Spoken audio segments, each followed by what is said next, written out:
There comes a time in every person's life when you realise it's not about doing what you are told, but doing what you know is right for you. Let us take a journey of learning and discovery with the world's most successful people who are living the life of their dreams, walking through life using their inner wisdom and being of service to others. Forget exams, grades and test scores. What is your purpose? As we let go of what we think should be and learn from our elders to gain knowledge, inspiration and a true sense of who we are. What are your dreams? Does your life have meaning? Are you living a life of significance? Let's talk with today's guest. Hello and welcome as we spend some more time together on the Learning on Fire podcast. Today I'm talking to Zach Hesterberg. Hi Zach, thanks for joining me and let's explore the journey of who you are. Yeah, hey, thanks so much for having me. So why don't we start a little bit with one where you are in the world. People from the UK will be here that there's definitely not a UK accent there, and a little bit of your general life and setup as you are at the moment. Awesome. Cool. So yeah, as you said, my name is Zach. Man, who I am? Well, I'm a 24-year-old. I'm living in St. Louis, Missouri, so smack in the middle of the United States. Right now there's a lovely 13 inches of snow outside. So wow. Yeah, so got that going. What I do professionally, I spend most of my time running Facebook ads. I run these advertisements for clients, so they will pay me. It's pretty much like an agency model, so they'll pay me to help them get more customers and get more clients. And so I do that all through Facebook ads. And so I do a little bit of speaking. I also have a podcast. So, but it's all based around Facebook ads. And how did you get into that as a sort of a model for how you wanted to live your life? Okay, so well, I didn't realize it was going to be a model for how I wanted to live my life. It was something I actually just kind of fell into when I got into, I guess you guys would call it university. We usually call it college here in the States. But when I got to college in, I guess, my freshman year, I went there for volleyball on a volleyball scholarship. And it was a really, really small school. And Mark, I don't know if you know too much about the college system in the States, but for most employers, if you go to a really small school, that small school is just not going to matter to that employer. So I knew from the start I had to do something to really build up my resume and really make myself more attractive for a potential employer. And so I said, okay, well, I might as well start getting some internships right from my first year in college or my first year in university.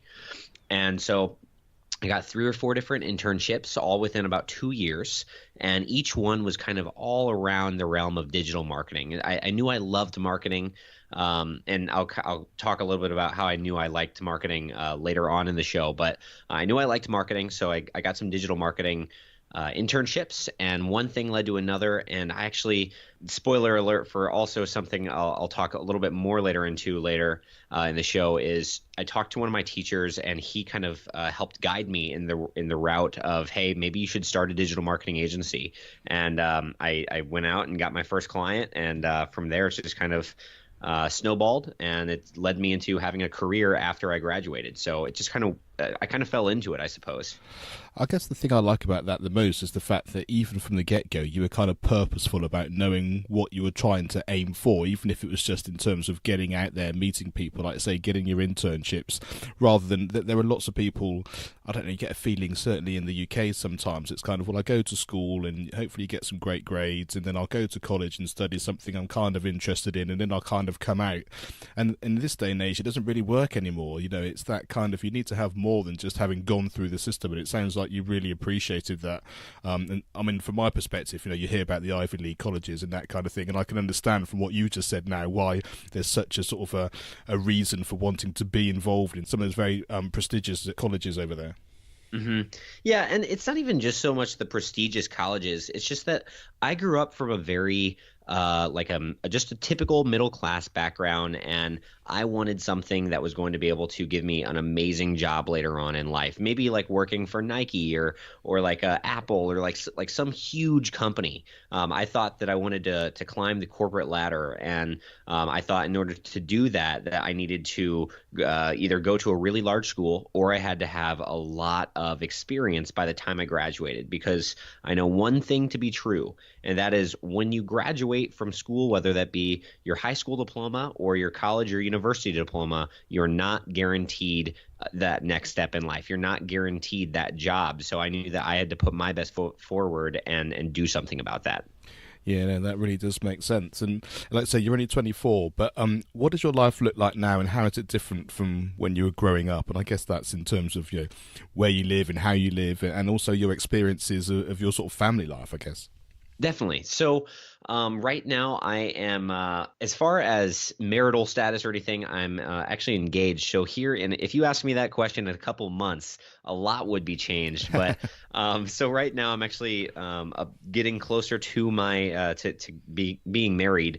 We'll be getting married here in June of 2019, and then actually it looks like we'll be moving to Nashville, Tennessee, which is a up and coming city that's actually growing very, very fast in the United States. But as far as now between, oh man, I mean, as far as growing up and now, I'd say the main thing that's changed is my lifestyle.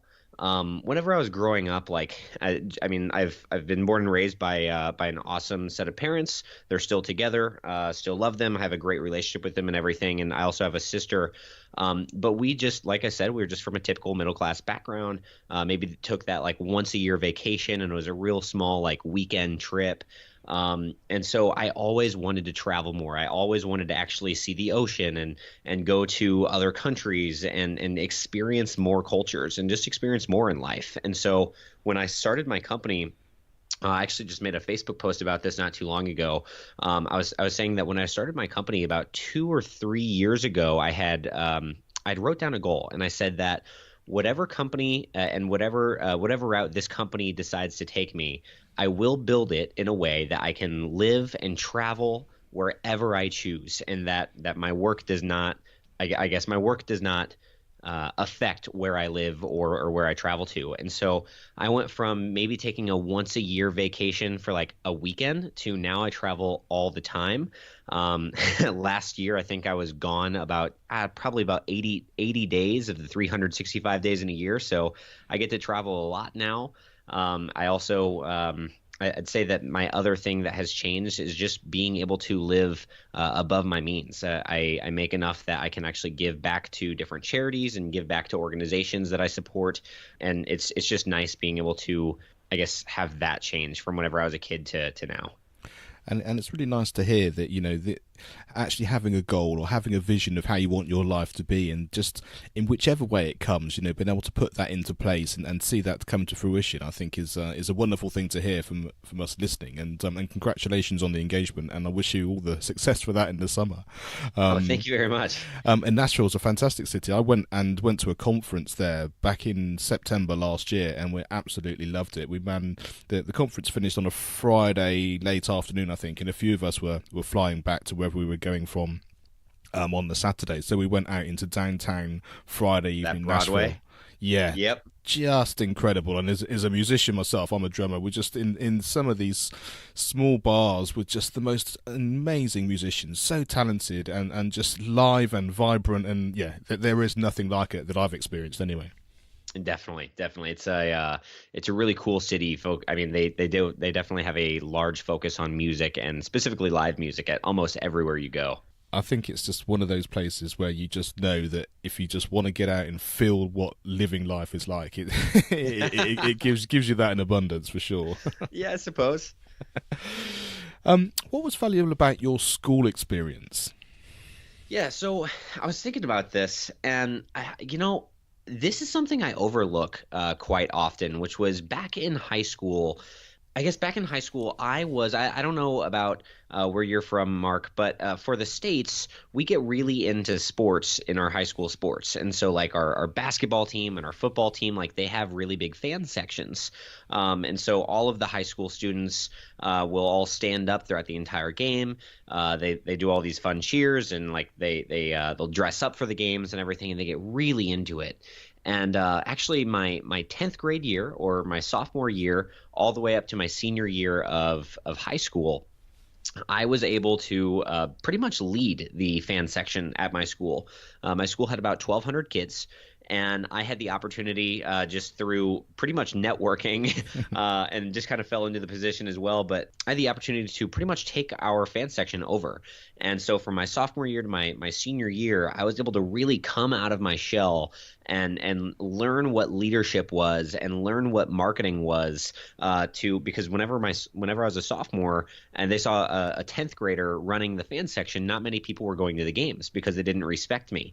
And so then I had to figure out how could I get more people to go to the games? And so I was posting more flyers around school, and I remember our school had a limit of you could only host or you can only post 25 flyers around the school. And I remember what they do is like they'll stamp your flyer and then they'll make you 25 flyers so that way you don't have any more than that to go hang up. And so I got my 25 made and then went to a different printer and printed off about 300 of them.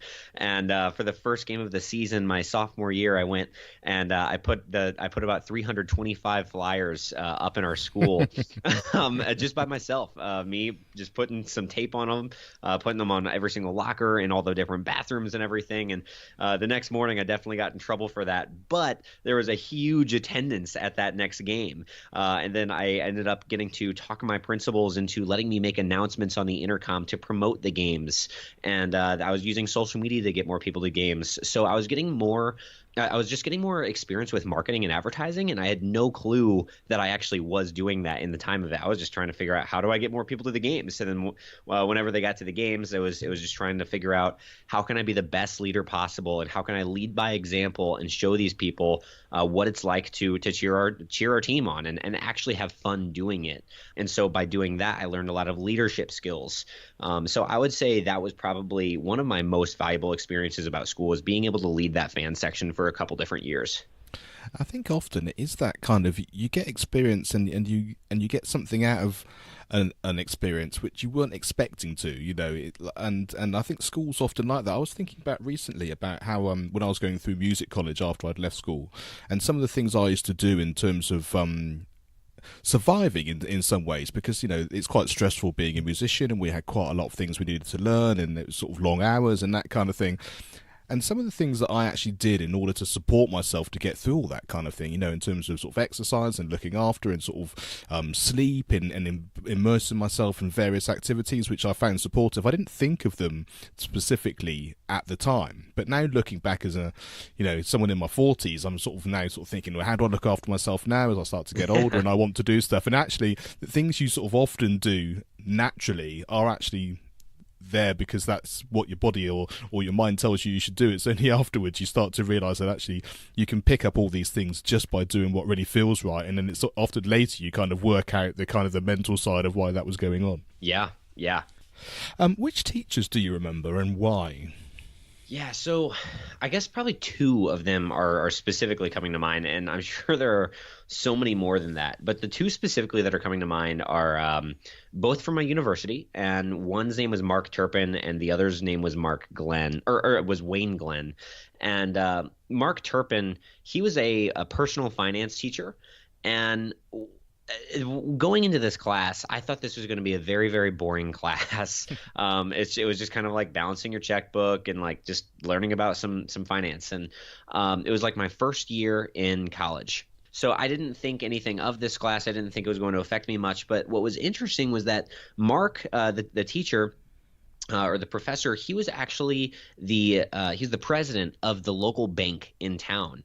And so he had the luxury of knowing what all of the different professions made, because all of the people that were banking with his bank, he knew how much they were depositing every week. Obviously, he had to keep names and everything anonymous. But one day he went through and he called on every single person in the classroom and said, "What's your major and what do you plan to do with it?" And he was tearing people apart. I remember one girl, she was studying. I think it was like, oh gosh, you're in the music field, so I don't know the specific name of her degree. I think it was like music theory, or I think it was music theory. Anyway, he's like, "What in the world are you going to do with that? That's going to make you more than $30,000 a year." And like this poor the shy little girl, she's like, "Oh, I don't really know. Like, she was quivering. Like, this guy was kind of a scary guy. And he's like, well, he's like, look at it like this. And then for every single person, he might break them down, but then he would give us a really great example of how to actually utilize our passion and actually make a good living off of it, instead of just going the traditional route of maybe being a music teacher, or instead of if you're going to be like, whenever I said, hey, I was majoring in marketing, he said, okay, great. You have two ways you could go with this. Actually, three. You could really screw up, or you could really do something good with this. He's like, you screw up by just going and being a marketer for one business. If you're just a marketer for like a business like Pepsi, you're going to screw up, because these businesses more and more often are now outsourcing all of their marketing to agencies. So he's like, you will have very low job security if you go get a marketing job for one company. He's like, now, the middle road is you go get a marketing job, or you go get a job at a marketing agency. That way, if the agency loses the client, you should still be okay, unless you're the reason that they lost the client. You should still be okay, because generally they have other clients, and so there's more job security there. And he's like, the best way you go about this degree is, he's like, go be a marketer that other people are hiring you for. So that way you're either a freelance marketer or you're an agency. And he's like, when you have that ability, then, or whenever you have that position, then you have the ability to say, hey, I like you as a client. I like you as a client. No, I don't like working with you. And he really kind of explained that process for me. And I, like you were saying earlier in this interview, was I wasn't really realizing it at the time of how much that one conversation would impact me. But looking back on it, I think that was probably the reason why I was able to fall into marketing, or into the marketing agency route, because I was probably subconsciously thinking about it and understanding what makes a good marketing position versus a bad marketing position. So Mark Turpin had a huge, positive impact on me. And then the other one was a guy named Wayne Glenn, and he was a marketing and management teacher at our university, and I had him for a couple different classes, and I couldn't tell you a single thing he told us out of the textbook, but it was all of the extra conversations I had with with Wayne Glenn that was so valuable for me. It was the 5 to 10 minutes afterwards that I would stay after a class and talk to him about. At the time, I was already doing some marketing, and I already had a client, and so I was talking to him a little bit about what I was doing, and then he was giving me advice, because he himself had businesses before, and he's worked with some really, really large Fortune 500 businesses as a consultant.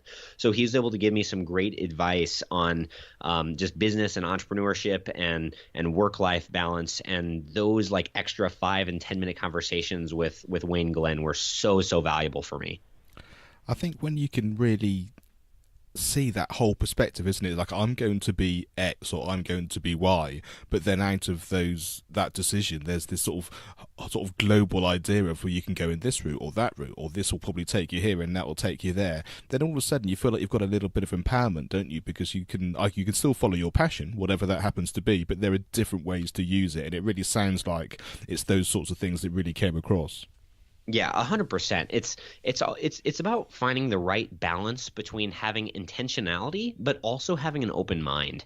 Yeah, I can really get that, because as a musician, it's that kind of, you're following basically your dream. You're doing what you really love, but at the same time, sometimes there's lots of gigs, sometimes there's not so much gigs, sometimes you supplement it with something else, or you do a different route, and like you say, to be open to all those things and see them as a fabric of what you do, I think is something which is quite hard for some people to understand until you sort of get into the profession and understand how the realities of that work. And I think being taught by people who see a profession in lots of different ways, and like I say, if you're involved in a bank and you see how all that works, and people who are actually, I guess, teaching it from the real world, as it were, rather than a textbook, and that's when you really start to understand how the education side and real life kind of come together. Exactly. It was once said to me that to pretty much don't take advice from someone that you wouldn't want to trade places with. And it's so important to actually learn by doing. And so whenever, for instance, as me looking up to a teacher, I'd much rather look up to a professor or a teacher or anyone in life if they have done something that I actually care about doing. So a business teacher, I want to make sure that they actually have business experience, not just understanding the curriculum and understanding the specific textbook that they're teaching out of. I want to make sure that they actually know what they're doing outside of that textbook, because that's where the real value is going to come in from. Yeah, that real life experience is absolutely key, isn't it? Who did you admire when you were young?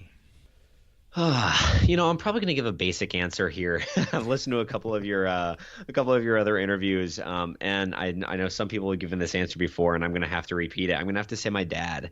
I definitely admired my dad a lot whenever I was young, and the reason being, as I said, we come from a very middle class background. My dad was always a construction worker, still is in some capacity, whether he's doing freelance work or working for another company. He's always been in the contracting or construction business, building patio covers and sunrooms and decks and room additions and building a whole house. And he's done pretty much all of it. But what I've seen from him is his work ethic. That's the main thing that I've really admired from him whenever I was young. Was I would see him leave first thing in the morning at 6 or 7 a.m. and he wouldn't even get back sometimes until 7 or 8 p.m. and sometimes even later. And it wasn't like that all of my life, but for the large majority of it, especially in the summers, he would utilize every moment of daylight to get as much work done as possible. And what that taught me was just work ethic. And then really actually at age of, I guess I was about 13 years old, I started wanting to shop and like started just wanting new clothes. And my parents didn't really have enough money to just go buy me anything. So they're like, okay, well, hey, dad can use an extra helper. At the time he was self-employed. And so he was able to have me just kind of tag along in the jobs and do miscellaneous labor work whenever I was with him. And so I started working with him every single summer from the age of about 13 to I guess probably 20. I think 20 was the last time that I worked with him. So it was probably about 7 summers in a row, maybe 8 summers. And I went from just doing miscellaneous labor stuff to maybe painting to all the way up to doing all of the carpentry work. And it's just being out there in everything from extremely hot 100 degrees and humid weather all the way to 0 degrees and freezing, and being out there regardless, getting the job done no matter what the weather, no matter how much you feel like it or don't feel like it, just putting in the work and getting the job done.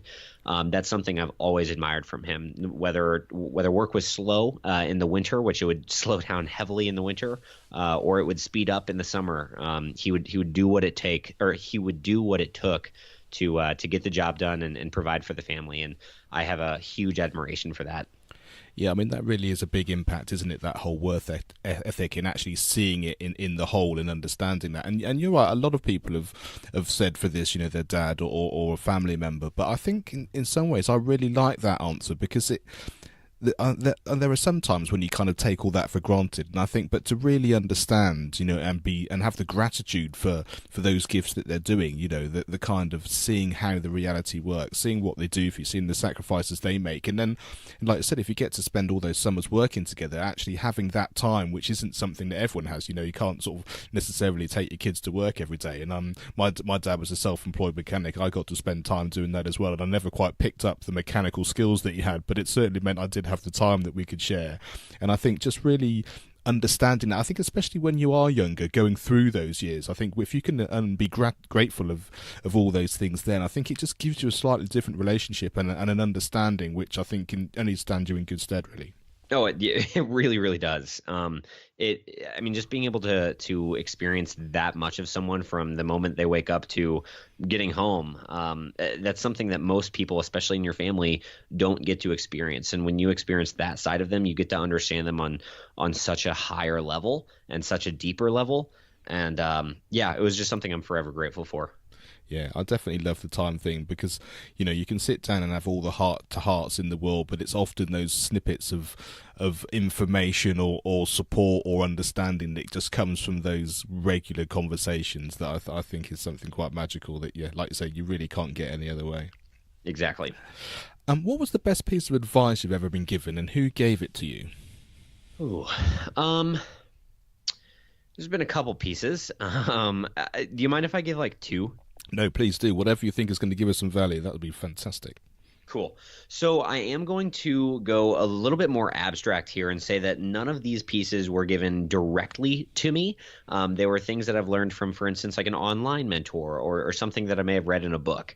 And so the first one would be that you are the average of the 5 people that you spend the most time with. And I think that was Jim Rohn that said that, but it goes around pretty frequently in the entrepreneurial space and the self-development space. But the average of the 5 people you spend the most time with, it's just so true. And what it's done is allowed me to think bigger and really actually focus with more intention to build my network and figure out how can I get around people that are either making more money or people that are living a healthier lifestyle or people that are better communicators, people that actually have goals and really want to take their life somewhere. And maybe actually instead of just having the people with ambition around you, how can you surround yourself with the people that have already done what you're wanting to do? Understanding that and thinking about networking as in, hey, how can these people affect my life, as in like, hey, if I spend too much time with them, are they going to affect me positively or negatively? Are they going to help me achieve my goals or take me away from my goals? Looking at it in a really black and white context like that has really changed the way I network. And I'd say that that's been huge for me. The other one, I have no idea who said this, but it was the more you learn, the more you earn. I've always just thought that, and growing up, that hey, you can earn only as much as you work. So if you want to make $20, you have to go work 1 hour, and then if you want to work 5 hours, or if you want to make $500, then you have to work X amount of hours. And so I always thought that your ability to make money was tied to how much time that you put into something. And understanding now that that's not necessarily true, and that you can actually the real way to actually become more wealthy is to get paid off of results or to get paid off of what you know. For instance, I think you were telling me that you had a music membership site that was coming out. That's something that you're going to put a lot of time into from the beginning, and you're not going to have to spend a ton of time in the long run. Or maybe consulting. I could get paid $250 in 1 hour for meeting with a business owner to give them some marketing strategies, and that's exactly what a lawyer would get paid. And they have to spend, I don't know, 8 years just in school to even get to that point. I'm 24 and I can do that. And so just understanding that truly the more research you put into your craft, or the more you go and learn about a certain subject or a certain passion, you can really become super, super valuable for other people that want to obtain that same level of knowledge. And then you can sell your knowledge. And that's an awesome thing to do. Yeah, and I think really thinking like that and understanding that is very true. And you're absolutely right. I've got a music membership site which is going to be launching, or certainly beta testing in February. And it's that, you like to say that there's a lot of work going into it. There's a lot of understanding of who you're trying to support and who you're trying to help. But certainly for me, it was that kind of, I've been in the music business a long time. I've been an educator for a long time, and people kept asking me the same questions. How do I do this in my school? How do I affect children? How do I give them a great opportunity? I'm scared of delivering music. It's not something I'm trained in, but I want to be able to do it for my children. How do I go about it? And it's just that opportunity cost. It's like, well, I can just go in and I can deliver the odd workshop, which I've been doing for many years, or I can actually create something which can benefit many, many people. And once it's up and running and we've got all the courses live and that kind of thing, we're going to do some Q&As, and as many people who want to be involved can be involved. And I think, like I say, it's just slightly just changing your idea about how you can go about supporting people, and what that then means to them, and what it can then, like you say, financially mean to you. Exactly. And the other part of that about the more you learn, the more you earn, is it changes. Even if maybe you don't want to create a product, maybe you don't want to have this big website that Mark might be creating, or maybe you don't want to be a consultant and you just want to work a normal job. That's totally fine. But shifting your mindset from, if you want to make more money, you have to be there for a year and then wait for that 50 cents per hour raise, or you have to be there for 5 years and then you get an annual bonus. Like, taking your mindset away from that and figuring out how can you learn more to then provide more value to the organization that you're with. because the more value that you can provide to someone or a company, the more you can get paid for that. And that's whenever you can start getting your raises. That's when you can start getting those promotions. Don't wait for life to happen. Take advantage of the opportunities that you have and do something about it. We live in an information heavy world. I mean, we have any information that we need at the pretty much at our fingertips with smartphones nowadays. And so all you have to do is go search some things, go learn some things, go read a book, go listen to all of these incredibly valuable free podcasts, and you'll become far more valuable to different people that you might be interacting with on a day-to-day basis. That's so true, and something I heard recently as well was that kind of, even if, like you say, you're working for someone else and you perceive yourself to be an employee, but if you do that job and you perceive yourself as if you were the business owner, not that you're going to make decisions, but you've got that pride and that work ethic and that wanting to really be the person that's sort of waving the flag for that organisation, that really comes across really, really strong for the people around you. And like I say, that then just gives you that with knowledge and understanding, just really takes you in a different level than the majority of people just going to do your 9 to 5. Yeah, everything you do it, I mean, with truly everything you have. What advice would you give your younger self? Ooh, um, well, I'm already pretty young. So, Mark, do you have a specific age that you would like me to dip down to? So let's think as if you were sort of in high school and just maybe slightly unsure, I guess, of the direction, or feeling maybe stuck in the system, but knowing there was sort of more to you than what you were feeling. So just sort of that Yeah. kind of age idea, I guess. Okay. So I'd say probably to my high school self, I would say back then I hated reading. I hated, primarily reading because I thought reading was the only extra way to learn. But additionally, I thought that the only types of books out there were the typical books that you read in high school, the fiction books that have all these stories to them, and sometimes they're good stories, and most of the time for me, they just never captured my interest. And so I thought all of this, pretty much almost all of my life growing up, that books were dumb and that reading just wasn't for me. And maybe shifting that mindset as I was in high school to, hey, there are so many incredible books that, like, for instance, I've always really been interested in cars, specifically like exotic cars, your Lamborghinis, your Ferraris. I mean, I'm talking from whenever I was in third grade. Instead of wanting toys, I would want a car magazine. But I was always trying to figure out, how can I make more money, or how can I get to the point that I can own one of those cars, because my current environment had no cars like that. But how can I mean, people were buying them, so why couldn't I? And so telling my high school self, hey, do you remember that passion that you had for cars and wanting to be able to have something really like an exotic car like a Lamborghini? Well, clearly you have to make more money. And so if you want to make more money, you don't have to wait to college to do so. Maybe you should go pick up a book on, for instance, Rich Dad, Poor Dad. Or maybe you could go pick up a book on work ethic, or on business, or on entrepreneurship, or on finance.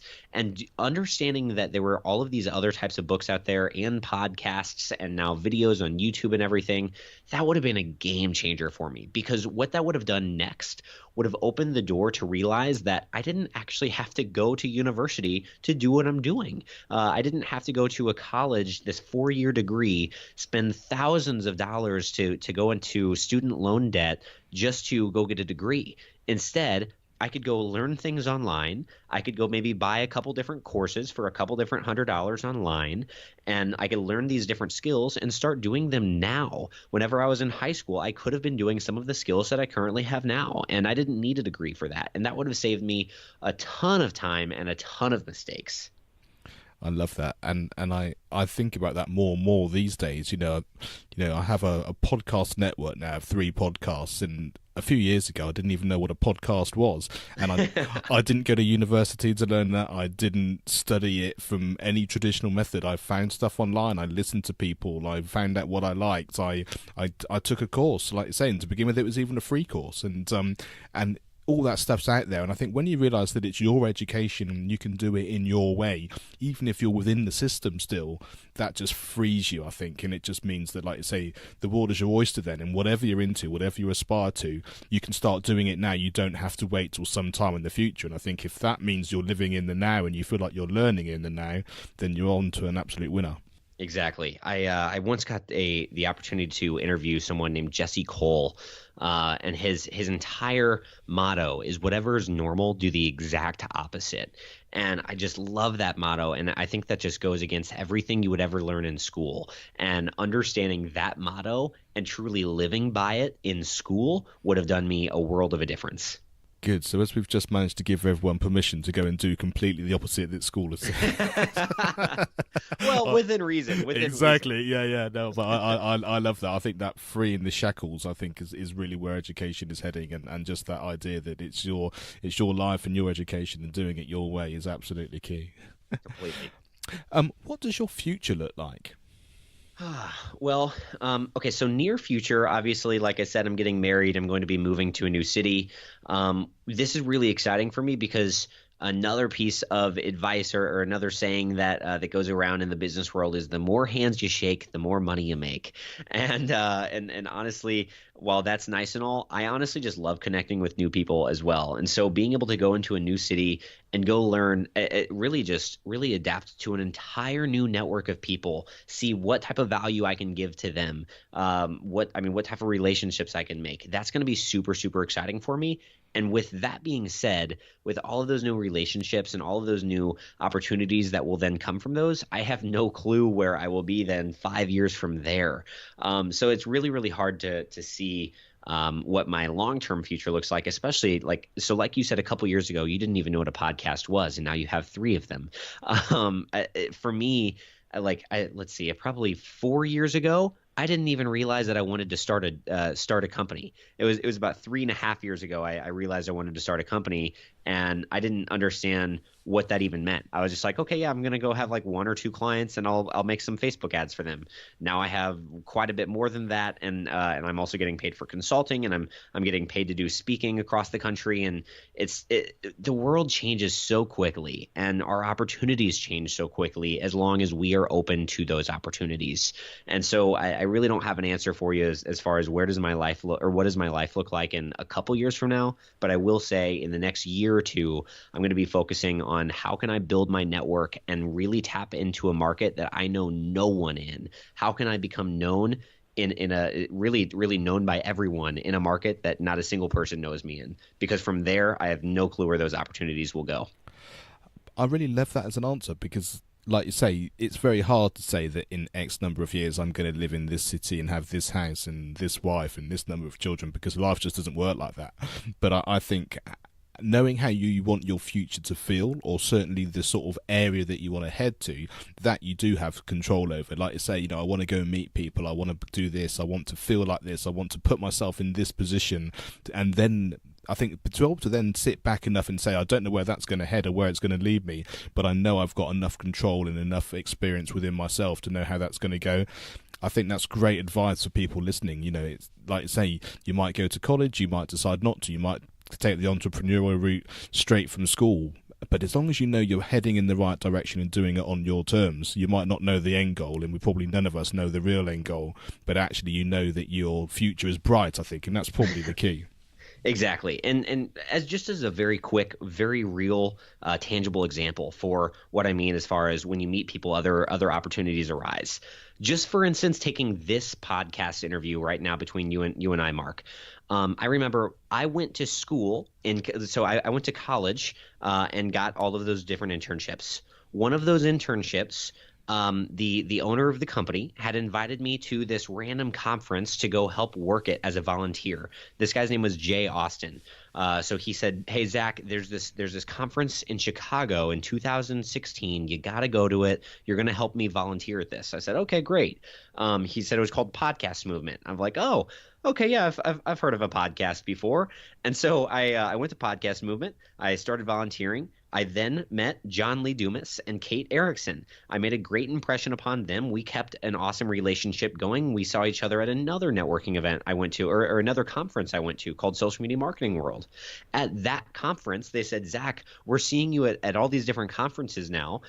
You have a great personality. You seem to connect with people really well. We would love for you to work our booth at the next podcast movement. And so they've had me at their booth the next two podcast movements. So 2017 in Anaheim and 2018 in oh gosh, why did I just forget where 2018 was? Philadelphia. Thank you, Philadelphia. Yeah, and if I'm not mistaken, Mark, pretty sure I've seen you at both of those conferences now, correct? I wasn't able to go to Philadelphia.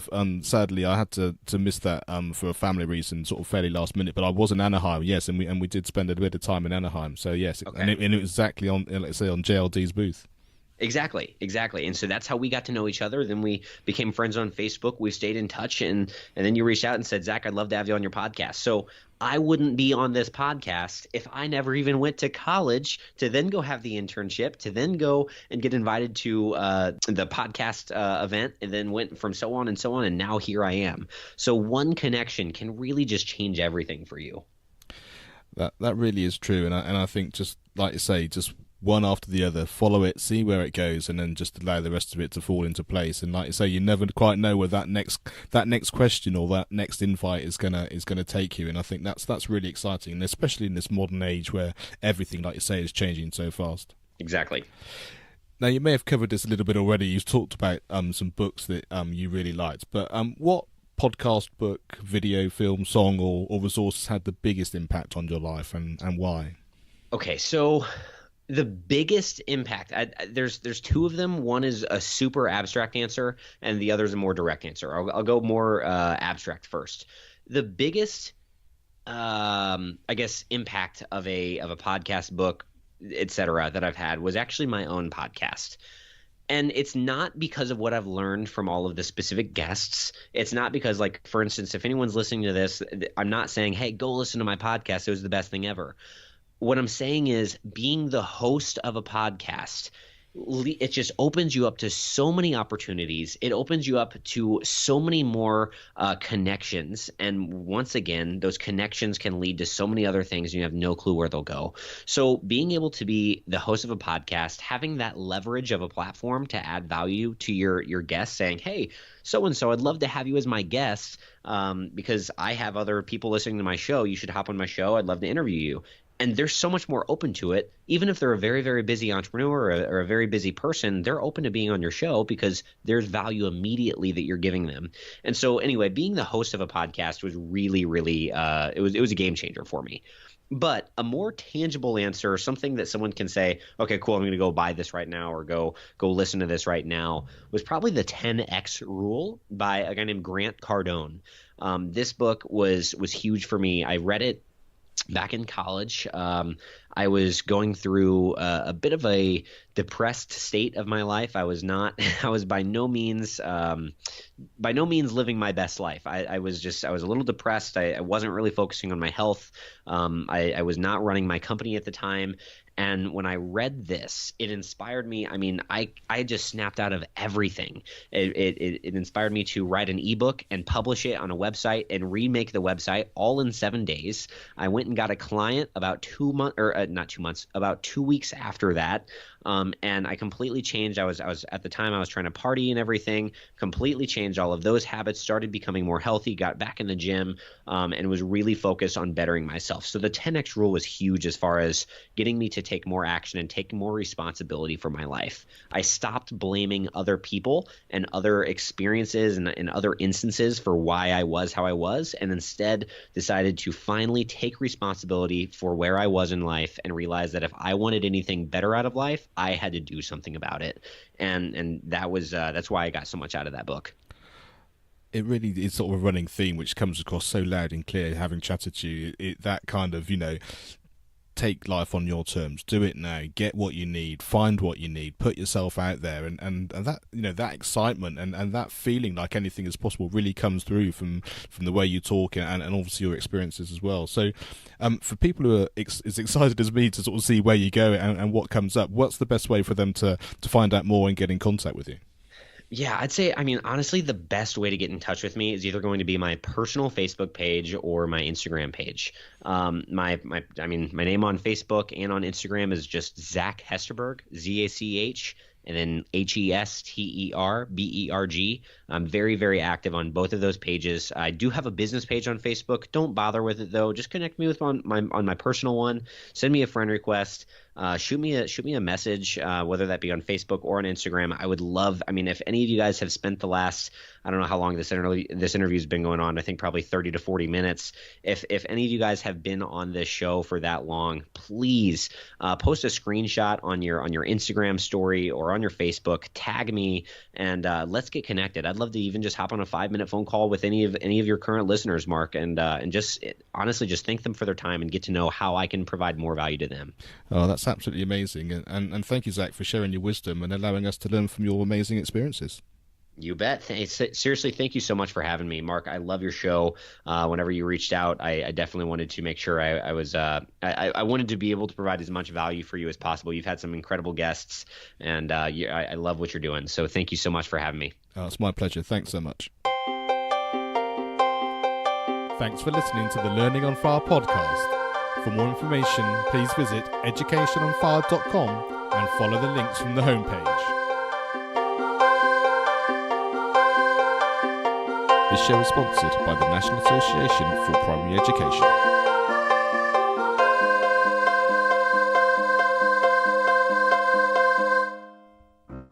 Education is not the filling of a pail, but the lighting of a fire.